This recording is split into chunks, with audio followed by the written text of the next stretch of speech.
السلام علیکم ناظرین۔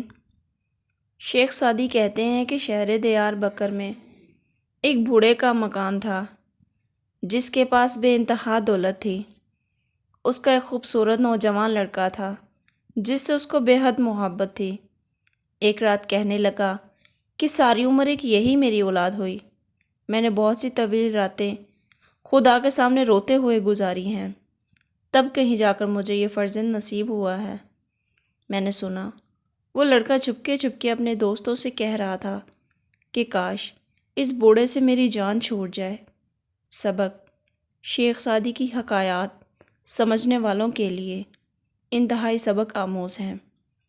اس حکایات سے یہ نتیجہ ملتا ہے کہ وہ باپ جو ساری زندگی ایک اولاد کے لیے تکلیفیں جھیلتا ہے، اس کے لیے ہر طرح کی مشقت برداشت کرتا ہے، دن رات ان کے اچھے مستقبل کے بارے میں سوچتا ہے اور ان کو پال پوس کر زندگی کی ہر آسائش مہیا کرتا ہے، پھر جب اولاد جوان ہوتی ہے تو اپنے باپ کے ان احسانوں کو بھول جاتی ہے جب وہ اسے اپنے دست شفقت میں اٹھا کر لوری سناتا تھا، اور پھر اسی باپ کا وجود اسے برا محسوس ہونے لگتا ہے۔ وہ کھانستا ہے تو اولاد کو برا لگتا ہے، لیکن ایک قابل فکر بات یہ ہے کہ کیا اس نوجوان کو بوڑھا نہیں ہونا تھا؟ آج وہ جس طرح اپنے باپ کے ساتھ کرے گا، کیا کل اس کو اس کی اولاد کے سامنے ویسا نہ کرے گی؟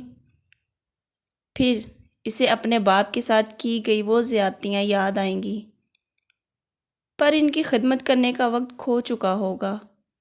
اور کیسا بد نصیب انسان ہے جس نے اپنے ماں باپ کو بڑھاپے کی حالت میں پایا اور خدمت کر کے جنت نہ حاصل کی۔